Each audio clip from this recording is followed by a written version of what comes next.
Good evening. You're watching Bharat Voice. We are live from Bengaluru, and I'm Ritika Acharya. And we on Bharat Voice kept getting you topics that bust certain myths, that break certain narratives, and also help you understand our beautiful Hindu and Bharatiya traditions. Today, we're talking about a topic on which India is often criticized and is often looked down upon by many intellectuals, researchers in India and across the world. I'm talking about menstrual hygiene and menstrual practices of Indian women. Today, we're talking about a beautiful book called Ṛtu Vidyā, which busts these myths and talks about the science behind these menstrual practices. This book is written by the very popular Sinu Joseph, who's also written Women and Sabrimala prior to this, explaining the science behind why women are not allowed in the Sabrimala temple. She's also the founder of Maitri Speaks, which talks about women and children related matters. Sinuji, welcome to Bharat Voice. Namaste, Ritika ji, and thank you for having me on the show. Can I'm you hear happy me? to be here. Yes. Am I audible too? Am I Yes, audible? yes. There's a bit of a lag. All right. So already 10 people have joined us. Yes, there's a bit of a lag. So we'll try to manage with that. All right. So So Sinuji, I'll I'll come speak to the very very first slowly. question. First, let's understand. Yes. Yeah, I think we'll have to do that. So Sinuji, I'll come to the first talk about Maitri Speaks, your foundation, your trust. Let's first understand what are what have you noticed in your experience that how are the practices, menstrual practices of the rural women in our villages, and are those practices not hygienic as the world claims? Many articles and many research papers written on it. We are often criticized on it. What have you noticed? Because you also, I believe, you've also worked in villages and you've helped these women educate them on these menstrual matters as well. So, what is your experience? So at the outset, yes, I did start by going to villages with the notion that I will educate them. But the truth is that they taught me. They taught me a lot. And in fact, almost all of what I know of menstruation today is thanks to the rural women. So now the question of hygiene as such. We need to understand why is hygiene or menstrual hygiene management, MHM as they call it, why is that even a subject? Now, if something has to be an issue, should it not be that there is a problem associated with it? But if you look at all the menstrual disorders, dysmenorrhea, period pain, menorrhagia, heavy menstrual bleeding, amenorrhea, delayed or irregular menstruation, you look at any problem based on menstruation, it has nothing to do with what product you use. So, this whole aspect of menstrual hygiene Right. is in itself a created issue, it is a non issue. So, why are we going on and on about it? Because every project on this subject has been funded by manufacturers of menstrual hygiene products. The sanitary napkin manufacturers and all the others, they are out there to capture a market. How do I know this? So, in my initial days, like everyone else, I too started by naming my projects as menstrual hygiene education. So I was approached by, I will not name them, but let's think of the top three manufacturers of sanitary napkins. All of them have approached Maitri Speaks and me, and their request was very clear: help us penetrate the rural Indian market, which I refused. So I have not taken, I, as in Maitri Speaks, has not taken funding for any of our projects on menstruation because the only funding that comes in are from the manufacturers of products. And most NGOs who are working on this are sustained by that funding. And that is why a non issue like menstrual hygiene has become such a talk when there's actually nothing to talk about because it does not matter what product you use, it is how you use it. I also did a study of 150 published research papers. That means these are studies that are already in the public domain. Anyone can look them up. I did not find a single evidence that using cloth, which is the traditional method of Indian women, causes any kind of reproductive tract infection. There's Yes. zero evidence of it. In fact, if you look at the numbers, and from my own groundwork with women in rural Karnataka, if you look at the menstrual health, that is the prevalence of menstrual disorders, you take any study that is existing. Among Indian women, it is around 15 to 20%. So, in any population, 15 to 20% of the women show signs of maybe heavy menstrual bleeding or missed periods or so and so forth. But if you look at similar studies in the West, in the so called developed countries who are coming here to teach us hygiene, if you look at the numbers there, in England, 52% of the women experience heavy menstrual bleeding. So if there's two of us, and if you're in England, one of us has a problem with menstruation. Across Australia, there was a study done on teenagers called the M. study, which showed that 94% of teenagers experience severe dysmenorrhea, that is period pain. And that is the number one reason why they skip going to school during menstruation. Why aren't we hearing these numbers? Because if you want to talk of an issue, India is not the country that has a problem. We are the country that can offer a solution. And those who are coming here in the name of funding these projects have major issues on menstrual health, and we can help them actually. Since we are talking about numbers, Sinuji, there were interesting studies that I was reading that women in UK use a lot of tampons, and because they're using tampons, they're using the pads, but also at the same time they're seeing a sharp decrease in the use of these tampons because women are now resorting to contraceptive pills, which is not only making a period light, reducing it, and is actually sort of messing up the entire system.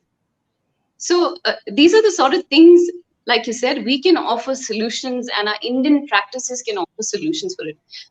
Before we get to the solutions, now let me talk about the most talked about question, which is why is it that the Hindu women, or the women of India actually rather, are not allowed to enter religious places? We are not allowed to go to a temple. And we've grown up with this. We used to talk to our mothers and talk to our grandmothers. The only answer they had was, no, it's not right. You're not clean. They probably also lack those answers. And that's why you mentioned in your book very beautifully that, the religious fear has to now be replaced with religious knowledge. Then you talk about very beautifully about powerful temples of Kamakya and the temple in Kerala, which is the Bhagwati temple. What is the effect on a woman's body when you visit these temples? Okay, so Ritika, if I have to answer this question, there is a need for a foundation of knowledge to be already there in the listener to comprehend what I'm saying. So let me first touch upon that. There is details of it in the book.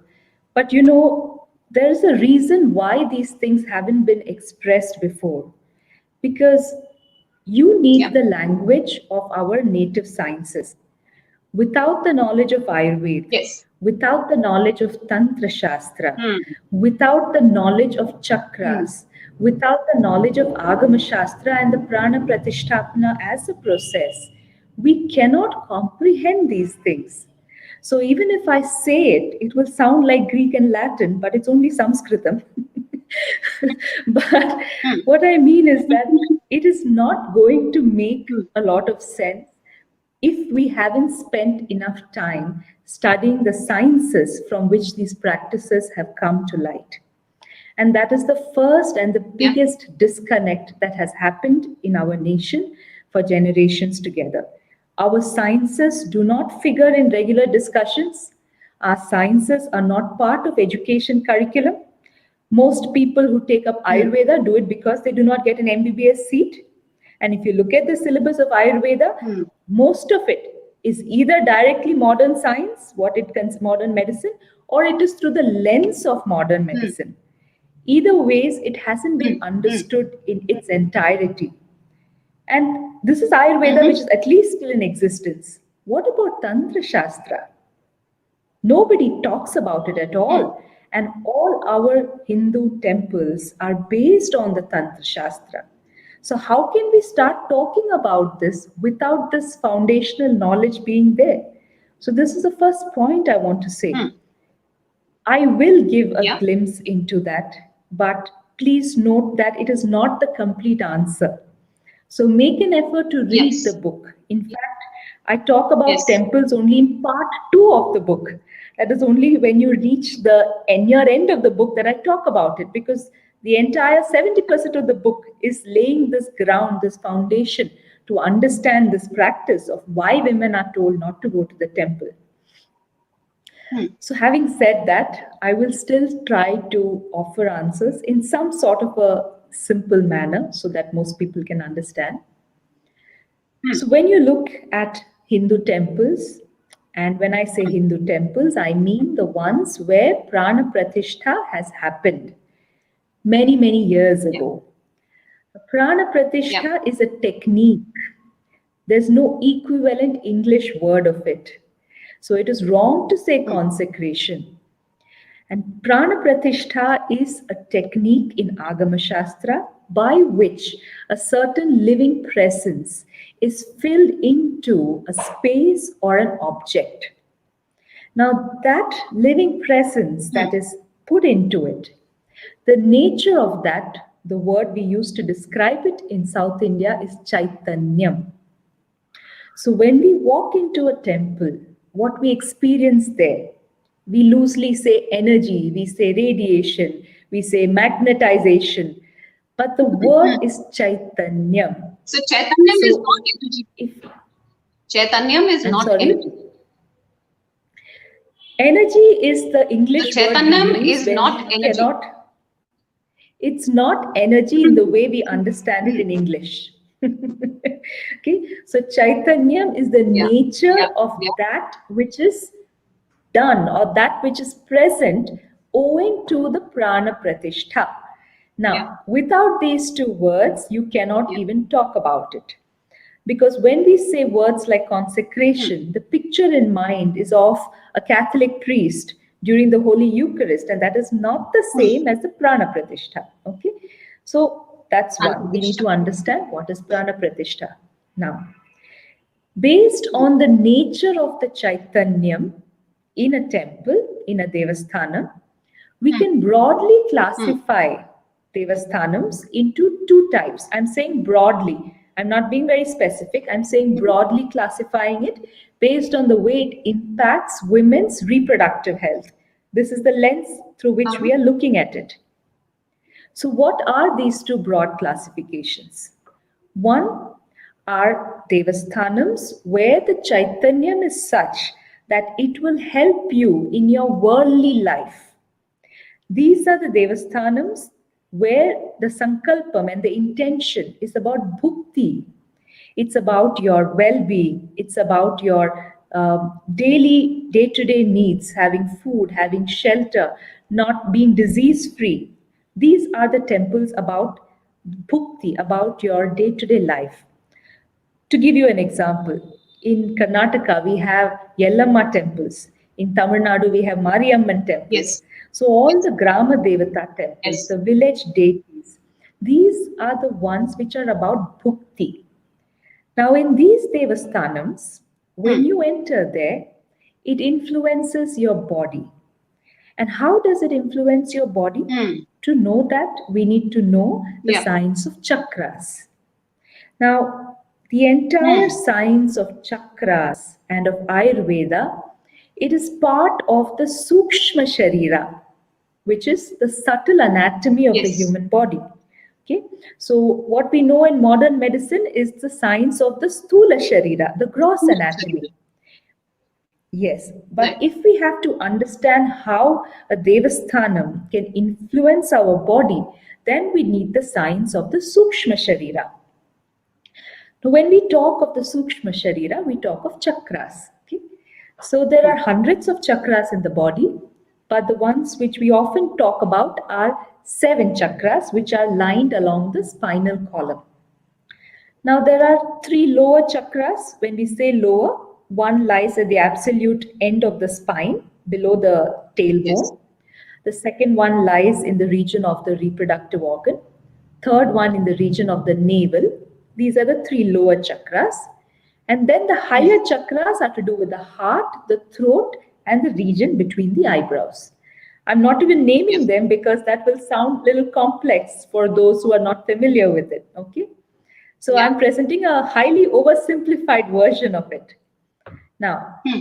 the temples that aid you in worldly life, in bhukti, largely Hmm. work on the chakras that are below your navel.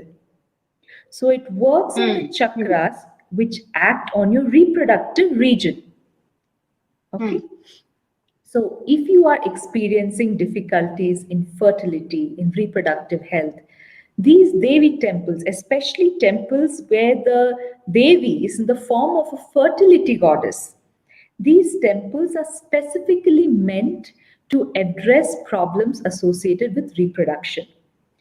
Yeah. Now, under a normal circumstance, when you're not menstruating, if you visited these temples, these Devi temples for bhukti, then it will help to align your cycles with nature's cycle if it is not already in alignment. And that is what I experienced with the Chenganur Bhagavati temple in Kerala. So when I visited And the that Kamakya. temple, and I will come to Kamakya. Kamakya is both Bhukti and Mukti. So let Yeah. me first cover the Chenganur temple. So the Chenganur Yeah. Bhagavati temple is a place that I went to, and when I returned from there, my period surprisingly shifted by 13 days, which is very unusual Hmm. because otherwise I have a very healthy menstrual cycle. And when I Hmm. observed the shift and I took I asked people who know about this subject, they brought Hmm. it to my notice that after the shift, my cycle Hmm. was coming closer to Amavasya or the new moon Hmm. cycle. Now, Hmm. for women for whom reproduction is important, they are in that phase of their life. When your Yeah. cycle is close to Amavasya, it indicates good reproductive health, right? Hmm. Hmm. So the Chenganur temple is capable of that. Hmm. When you are Hmm. not menstruating. So if your Hmm. cycle is not in alignment, it brings it back in alignment by acting on the lower chakras. The names Yeah. of these chakras are Mooladhara and Swadhisthana chakra. Hmm. Now, if you had to go to the same temple while you were Hmm. menstruating, it would affect Yeah. you in a different way altogether, right? Ah. And to understand that, you need to Hmm. understand the Vayus in Ayurveda. You wanted to say Hmm. something, Ritika, in between? No, no, I was just getting to the point. Yeah, how a lot of listeners are watching us right now. Yes.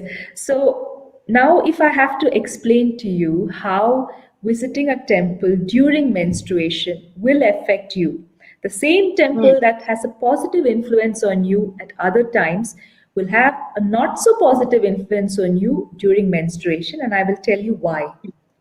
Hmm. Now, in our environment, we understand that there is gravity.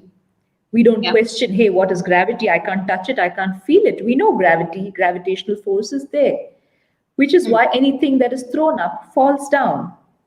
Hmm. Similarly, within the body, there is a force that keeps certain things downwards. The Yeah. name of this force is apana vayu. In Ayurveda, we call it apana vayu, and it operates in the reproductive region of your body. So, if your processes of urination, of defecation, of release of menstrual blood, of release of semen, of even natural birthing has to happen without any trouble, then the Hmm. direction of apana vayu should always be downwards. Hmm. This is Hmm. your body's internal gravitational force. Unless it is always facing downwards, these processes that these functions that it governs will be interrupted. Okay? Hmm. So, most of women's menstrual difficulties have to do with an apana vayu whose direction has been blocked or has changed. There is this condition known as endometriosis, which is Yes. becoming increasingly common, especially in the West. Yeah. And the doctors describe endometriosis with retrograde menstruation. That means, Hmm. Hmm. for a Hmm. reason they are not able to explain, the menstrual blood has changed its direction and it's flowing upward. Of Instead course. of Yeah. out of the uterus, it's flowing from the uterus to the abdomen. And they have Hmm. found remnants of menstrual blood as high up as in the lungs. That's Ah. how menstrual blood has reversed in case of Hmm. endometriosis. Now, Hmm. they have not been able to explain why this happens.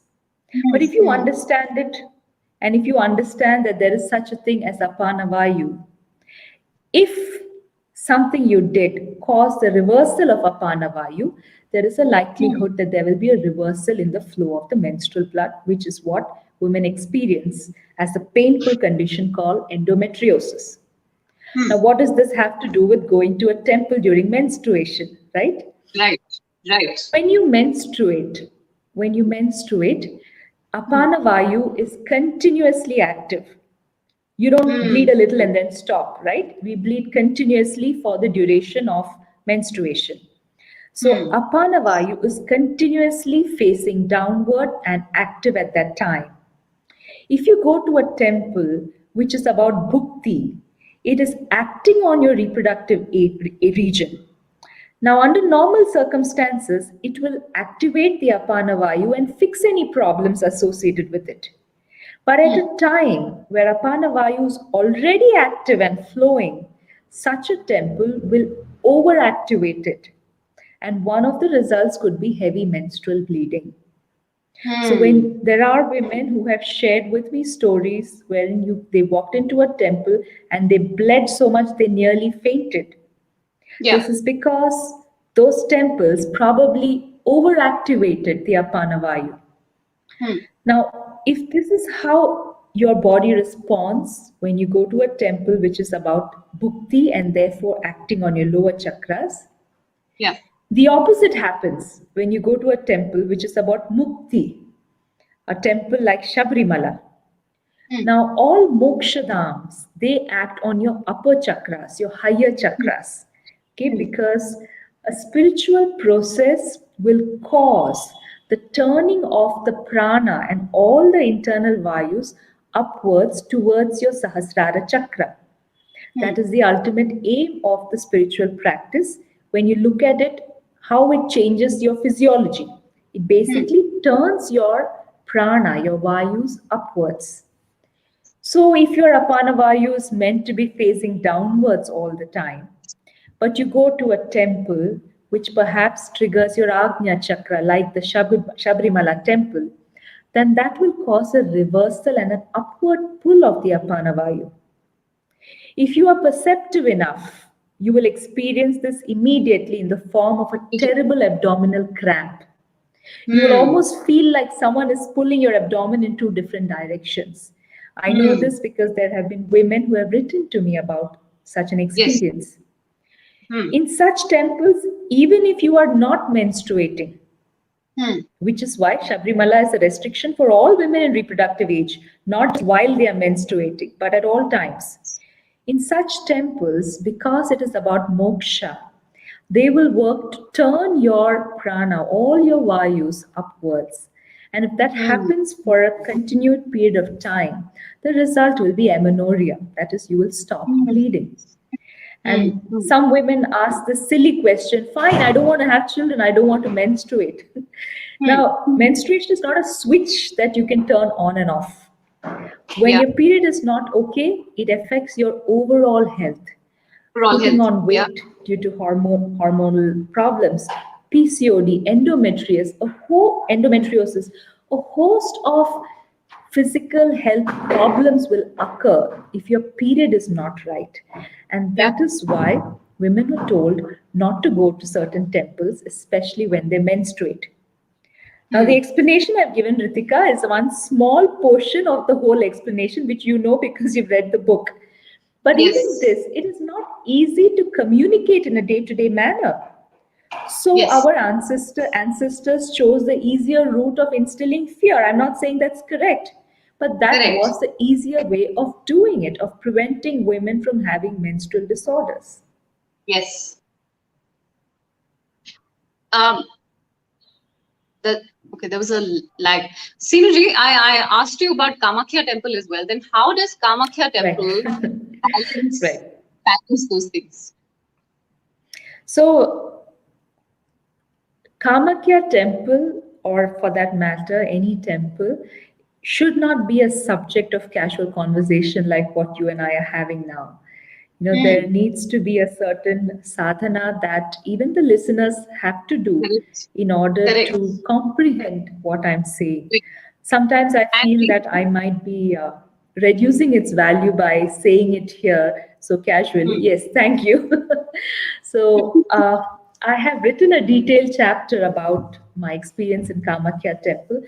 I will not go into the details of it because I would like it to be for those who are genuinely seeking. If you're not Hmm. seeking, then please don't bother about it. If you are Hmm. really genuinely seeking, then you will find some answers in this. I will Hmm. only Hmm. highlight one thing, one very interesting thing that happened to me. I Hmm. visited the Kamakya temple twice, once Hmm. in 2015, and Yes. after I returned for 2 years, on in the month of June. So Kamakya temple, the specialty is that Devi menstruates in the month of June, and Hmm. that her period is a festival known as Ambubachi, which is Hmm. celebrated in Assam. And Hmm. during the 4 days of her period, everything is shut down and everyone takes rest. Even the temple doors are closed during Ambubachi. So, after my first visit in 2015, for the 2 years that followed, in the month of June, my period coincided exactly with Ambubachi. I missed it Hmm. for the next year, that is 2018, because my work schedule was very hectic and my body was not in the best of health. But when I started writing this book, I started my practice of yoga and pranayama and my sadhana again. And again, for the third time in 2019, my period coincided Yeah. exactly with Ambubachi. And at the end of Ambubachi, I visited Kamakya again in 2019. Hmm. As I was completing this book, for the fourth time this year, again, I bled in sync with the period of Ma Kamakya. Now, if this happens Hmm. once, you can call it a coincidence. Twice, okay, fine, maybe it just happened. But four times, Hmm. that's not a Not two coincidence. times. Hmm. Four Hmm. times, Hmm. exactly come June. In fact, this month, if you looked at my cycle, it was early by about a week. So, by gynecological standards, that will seem like a problem, except that I was in the best of health. Yeah. And my period Yeah. just came exactly to match with Ambubachi. So, what I'm saying is, Kamakya temple has the ability to bring your cycles in sync with that of Mother Nature's cycles. In the month of Hmm. June in India, if you understand it from the perspective of Ayurveda, this is known as the Grishma Kala, Grishma Rutu, that is the summer season. Contraceptives. And Yeah. the doshas in the environment, the Hmm. Mahabhuta, the elements, if you have to talk about it at the level of the Pancha Mahabhutas, both Agni, that is the element of fire, and Vayu, both of these are extremely high during this time. And if you compare it with a woman's body, during Hmm. menstruation, Agni and Vayu are predominant in our body. Yes. So, Mother Earth also goes through a cycle which is very similar to a woman's fertility cycle. And this month of Grishma Ritu, this season, that is the time when Mother Earth's condition is similar to that of the menstrual condition of a woman. And it is this that is represented in Ambubachi in Kamakya. And women who go there, they will observe this by their own cycle shifting and coming in sync with Mother Earth's menstrual cycle. There's a lot more to it. What I've told is just a glimpse of it. Beautiful, beautiful explanation there, Sinuji. But of course, it's just the tip of the iceberg. And again, I'll take the liberty of telling everyone, please read this beautiful book. I finished the entire book last night and I had so many questions in my mind and very intriguing ones I shared with Sinuji. Sinuji, now let me touch upon some of the other practices which are also talked about, other than the temple thing, which you've already talked in detail about. Why can't we touch a plant, tulsi plant? The plant will wither away. Our grandmothers used to tell us, let's not touch, don't touch the pickle. Women are told, don't cook around this time, sleep on the floor. Or there was, in some of the villages, still women practice isolation. They are separated from the family at the time when they're menstruating. Can we sort of club them together? I know there are a lot of questions, but because they're often asked by women in India, abroad, West will often criticize us because of these things. Can we try and address these issues in a very simple answer? No, there's no simple answer, Ritika. The reason why we have come to the stage where people are Yeah. criticizing and we are not able to answer is because we're looking for one line answers, and there are no Yeah. one line answers. There's no binary yes or no. Like I said, you have to understand the sciences that are involved in this. You have to Hmm. spend years just reading and studying these sciences that are not even taught in our schools. Okay, Hmm. and Yeah. once you study that, you should have an experience of this, and only then will you be able to even put the two together. So I cannot and I do not wish to oversimplify it, but I will Hmm. like to provide some direction in which women can look to find these answers. The first thing I want to say is when we are trying to understand these processes, there is no room for shortcuts and there's no room for being lazy. Right. Because then what we do is worse because we wrongly interpret these practices, which is Hmm. what has happened till date.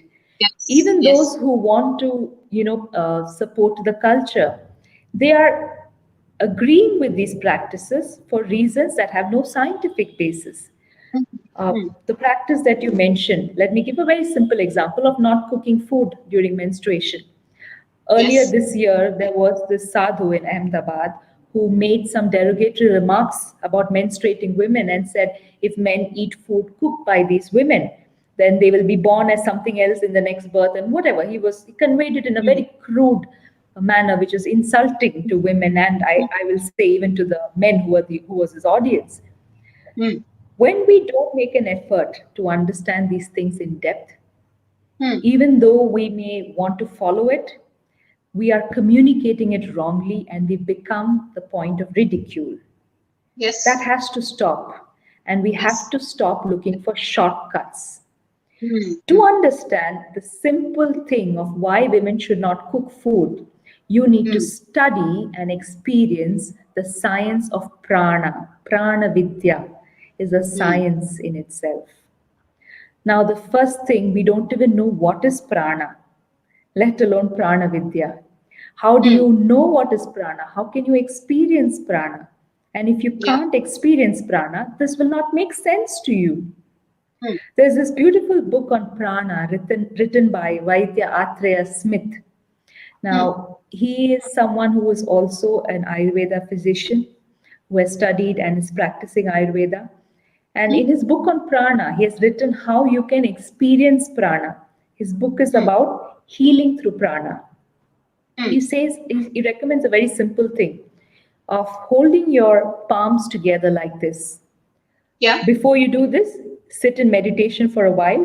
And before you sit in meditation for a while, do pranayama. And before that, do yoga. And before that, be on an empty stomach. Okay, so there are Hmm. these prerequisites. Yeah. So if you are regular with your sadhana and you're able to bring your body and your mind to a calm state, when you hold your hands together like this, you will experience what prana is. You will Yes. slowly be able to expand this and feel the Hmm. push of prana.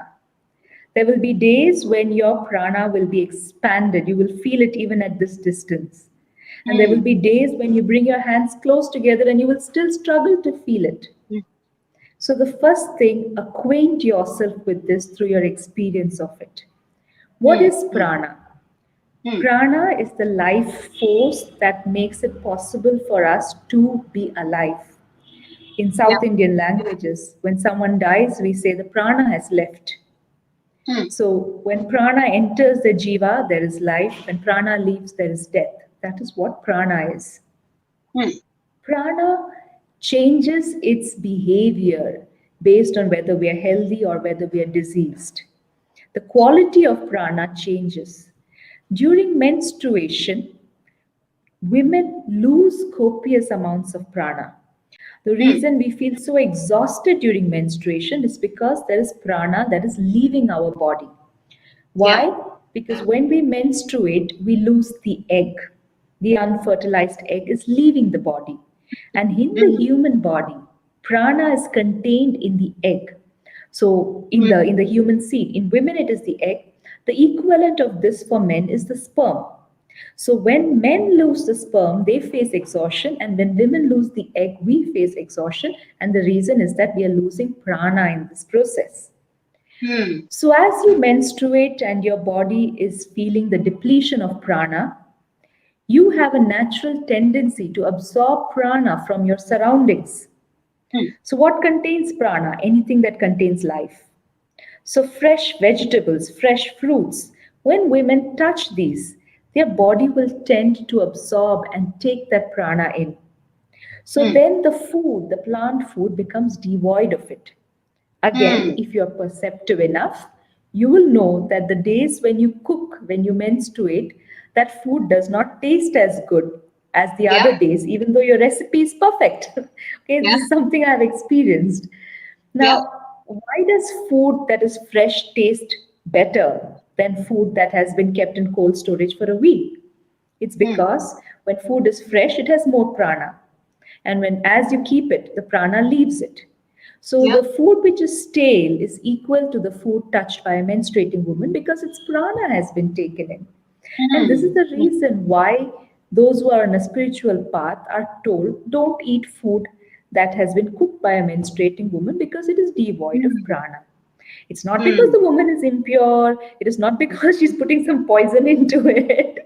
So, and it's not because she will be born as something else in the next birth. We don't know. Yeah. Let us Yeah. first understand this birth before we talk Yeah. about the next. Yeah. Right? So, this is the thing. This is the simplest practice. And even for this, I had to explain so much about prana, right? Yes. And it's Yes. not just theory. You have to experience prana and know how it changes and it's different at different times to make Hmm. sense of what I'm saying. That is Hmm. why with Hmm. every practice, even touching the tulsi plant and all of it, there are so many explanations, all of which I have provided in the book. But if we are Yes. going to be Yes. lazy about it and want binary yes no answers, then I'm sorry, no one can help you. I certainly cannot. Absolutely, and that's why I recommend everyone read the book. Because you mentioned practices, because we followed this. There were similar practices being followed in the West as well, where women in Italy, women in Europe did not bake bread because the bread would not rise. In Japan, you will not make the sushi because the sushi will taste different. Um, if the menstruating women were making these things. So just a quick fact there. Sinuji, there's a question coming in from a viewer, and the question is: would this mean if I'm suffering from PCOD, visiting a Bhukti temple will set my cycle on track? This is a question by Rhythm Suri. Well, you have to try to know it, isn't it? See, I'm not going to give you statements and magic solutions. First Hmm. of all, do you Hmm. know what causes PCOD? In Hmm. the entire Indian system, in all our cultural practices, the focus was on prevention of problems. Treatment was the absolute last resort, which is why in traditional homes where women every day went to the temple, went to the Devi temples, they had Hmm. little or no reproductive health issues. PCOD and Hmm. things like that were unheard of. Hmm. Once your body has come to a stage where your Sukshma Sharira has gone through an alteration, it's Hmm. very difficult to set it right. Hmm. We Hmm. are Hmm. not dealing with the Sthula Sharira. Please remember, you're talking about apana vayu, you're talking about a force within your body that you cannot tamper with physically or through surgery. When Hmm. something goes wrong with that, the solution is not so simple. Hmm. Having said that, I Hmm. do know of cases and of women who have visited temples like the Chenganur Bhagavati temple and Kamakya temple, and along with the medical advice from Ayurveda Vaidyas, they have Hmm. recovered from these conditions. I have Hmm. known many women who have recovered from PCOS, recovered from gynecologically recommended surgery. I Hmm. have known women who have recovered from very severe cases of pregnancy, which could have led to abortion, but she visited the Chenganur Bhagavati temple and she had a very safe delivery. I know of Hmm. many of these cases, so I will not dismiss it either. But Hmm. I will say that we should not misunderstand these as do what you want, mess your body how you want, and then go to the temple, it will fix everything. We Hmm. must Hmm. never come to that stage. Hmm. Our culture and our tradition has always been about prevention. So keep that as the first priority. If you do have a problem, yes, you can visit the temple, but always ensure that you also take treatment from a qualified Ayurveda physician. Yeah. Right? So Yeah. club the two together because once you come to a stage of treatment, it's no longer straightforward. Yeah. All right, Sinuji, now let's talk about the practicality of certain practices. Of course, we know that we're not supposed to visit temples. Now we've learned from you more in detail about the science of it, not visiting temple during menstruation. What about the other practices about, when you have to cook? You're an urban woman, you're a working woman, you have to cook. You cannot be isolated because, let's say you're living in a smaller house or you're living with an extended family, you're sleeping with your family. How do you practically follow these things, and therefore what is the solution for it? All, So also at the same again, time, also at the same time, Synergy, do you know of women? Can you give us examples of women who have, let's say, now started following these practices and therefore they saw a better life? well, first thing, is it practical and can we do it based on our urban lifestyle, which somehow we think is a very cool thing, right? Well, why do we all wear this mask at these times? Is it not an Hmm. inconvenience? We have Hmm. Hmm. difficulty breathing, we Hmm. feel suffocated. Hmm. We all of us, there's nobody who enjoys wearing a mask, but we Hmm. all take the pain and the trouble to wear it. Why? Hmm. Why do we do Hmm. it, Ritika? Hmm. To be safe. It's not in keeping with our to be safe. Why? Because we are convinced that this mask is somehow going to help us prevent COVID 19. We Yeah. understand its value. So, similarly, with menstrual practices, if we understood why Hmm. we are doing what we are doing, then the Hmm. question is not about urban lifestyle or rural lifestyle. It is about, is that important to you? Does that Hmm. help your health and the health of people around you? Let's take the Hmm. example of cooking itself. Let's stick with Yeah. that same example. Yeah. If you lived in a household where there are, say, men who are on a spiritual path, let's say there's an Ayappa devotee who's on the Ratham. Now, a Hmm. spiritual process, in if you are on a spiritual sadhana, the food you take is very, very crucial. It can either Hmm. enhance your sadhana or it can completely come in the way of it and make your sadhana more difficult or impossible. So if you Hmm. are living in a household where someone is doing a sadhana every day or simply a sandhya vandanam and the associated practices, then if you are still cooking for that person, you are interfering with that.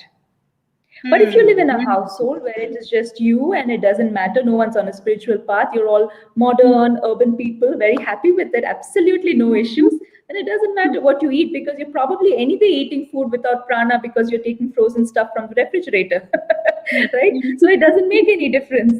So Hmm. what I'm saying is understand Hmm. the purpose of these practices. Yeah. Understand Yeah. the purpose. Yeah. During the course of writing this book, I Hmm. worked intensely on my body to make sure Hmm. that I was healthy and that I could experience these things. Yeah. And when you work on your body like that, and you should not, one should not have to experience menstrual difficulties. That is not normal.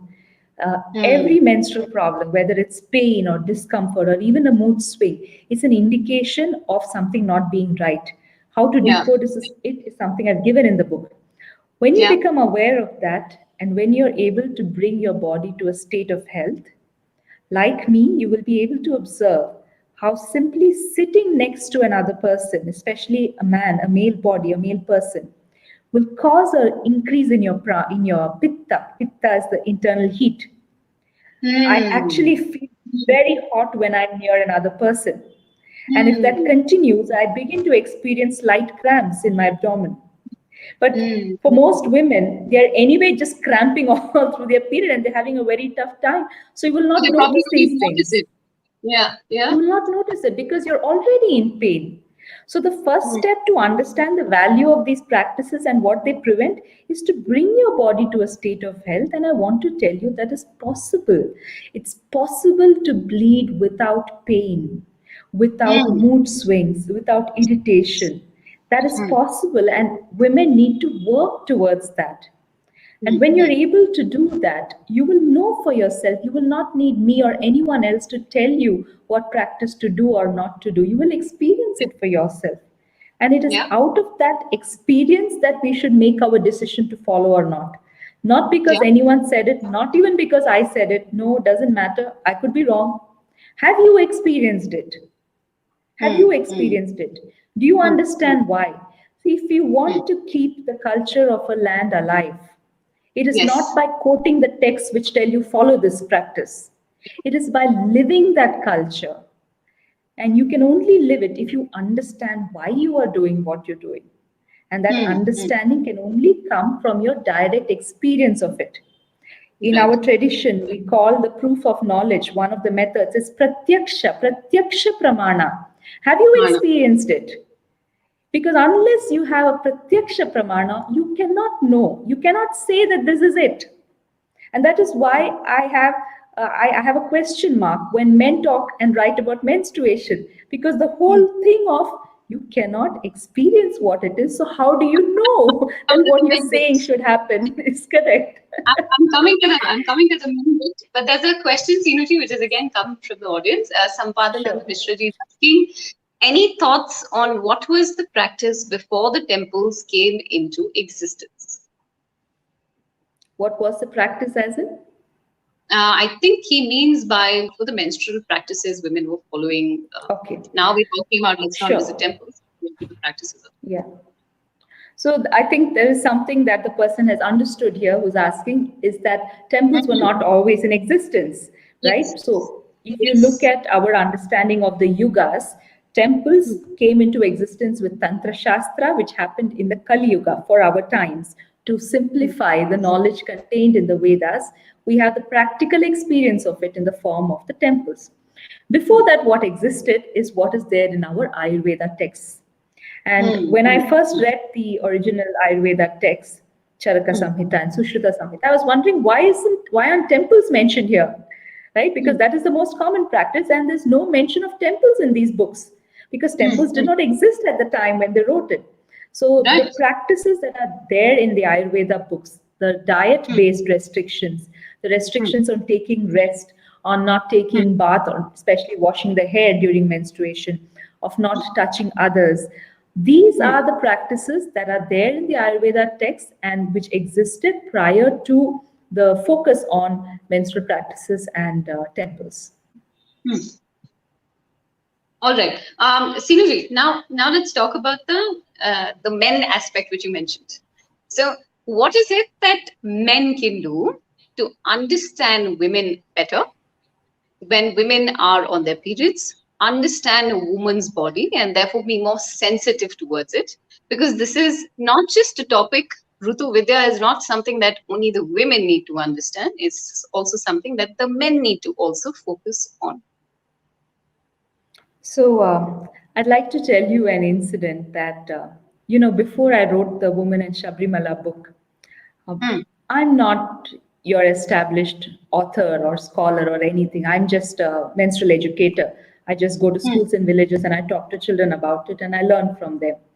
So Hmm. I really thought that I should not be the one writing this book, and there are people Hmm. who are a lot more learned than I am, who know Ayurveda and the Indian sciences more than I do, and they should be writing from this perspective. So before writing Woman in Sabrimala, a friend of mine helped me get in touch with Dr. David Frawley. Now, his book on Ayurveda was the first book that I had written, and my study of Ayurveda started with that. His book was the first one that I read. So I wrote to him and requested him to write about why women of the menstrual age should not enter Sabrimala from the Ayurveda perspective, because I felt he was the best person to do it. His response was, I cannot write about this because I haven't experienced it. I cannot write about menstruation and reproductive health. For me, that is a true scholar, one who knows when to say, I do not know. So that happened. And then I thought, okay, if Dr. David Frawley says he cannot write about it, then what? I have to make an attempt to write. Okay. Yeah. Just then when I began writing my book on Ṛtu Vidyā, and I wanted to understand how prana is different in menstruating women and how prana affects menstruating women. Then I came across the book of Vaidya Smith, again, a very, very learned person, and his book, Herbal Gynecology for Women, is one of the best books on Ayurveda that I have read, and I would really recommend this. So I wrote to him, and for some luck of mine, he responded. Again, he said, I cannot talk about prana with menstruation because I have no experience of it. So men who really have scholarly knowledge and wisdom and understood the Indian sciences never tried to advise Indian women because they knew that without the pratyaksha experience of menstruation, they cannot possibly know it.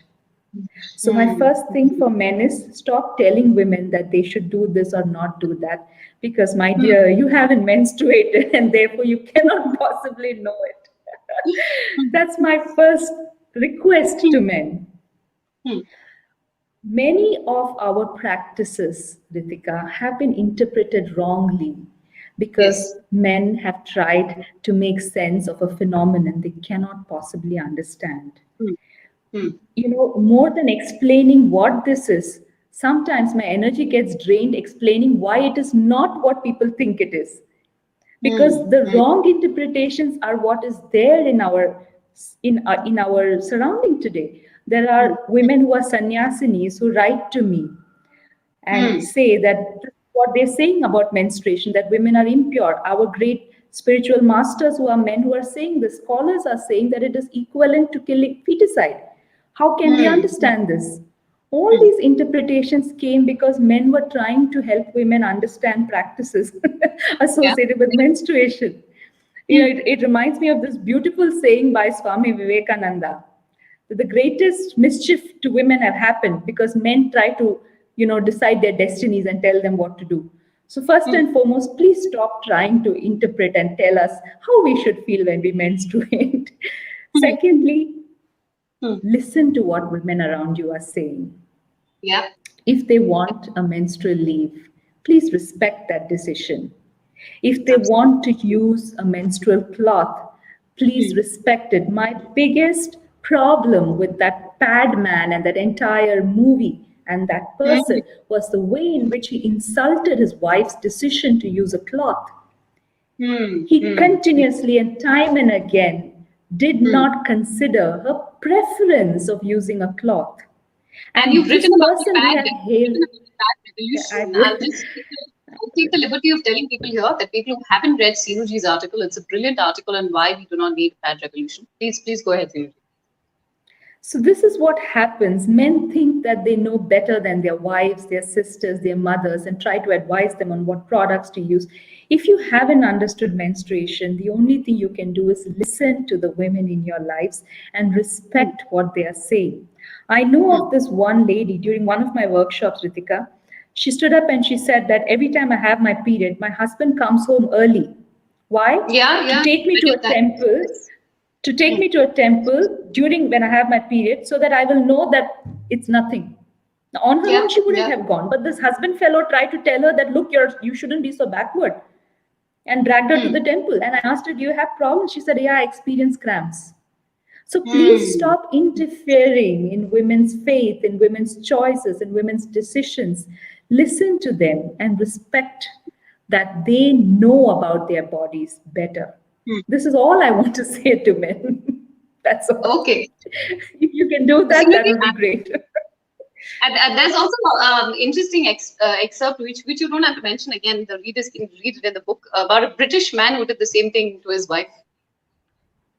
Oh, yes. So when you go to the Chenganur Bhagavati temple, they will start telling you this legend of Mr. Thomas Yeah. Munro. He is a person who existed, a British officer, and it's well Yeah. documented. So Mr. Yeah. Thomas Munro, so the story about Chenganur Bhagavati is that Devi bleeds, right? So every few months, the priest would notice that there is a stain on her Udayada Harina skirt, and then it would be taken to Yeah.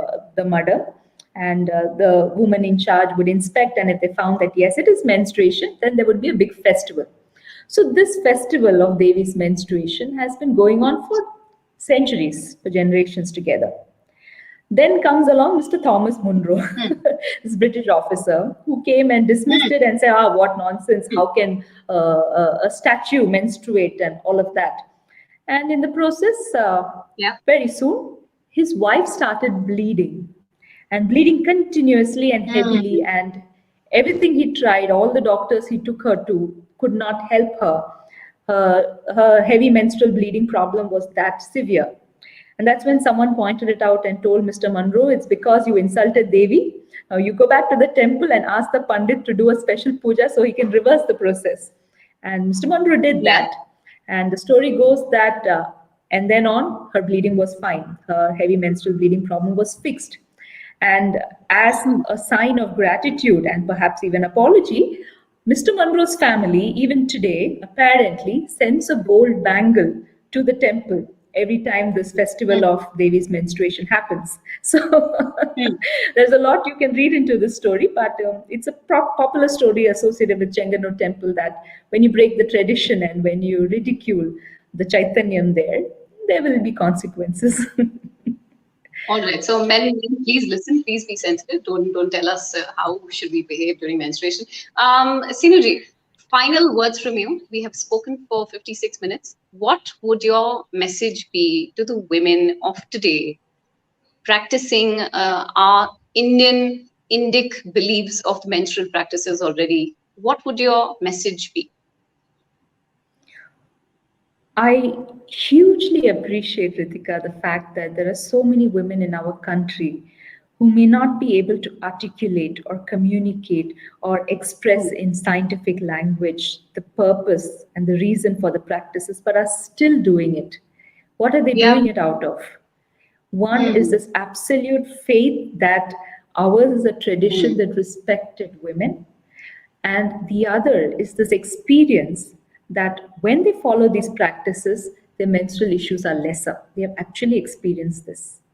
So if you think of the amount of inner security that they felt in order to retain these practices in spite of the world pointing fingers and saying, hey, you're superstitious, it's incredible.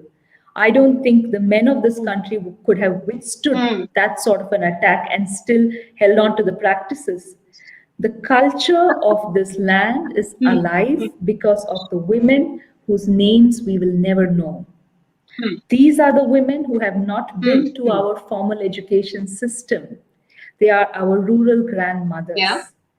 They have been the keepers of this culture, and it is only because of them that we still are at least able to go back and trace the roots of these practices.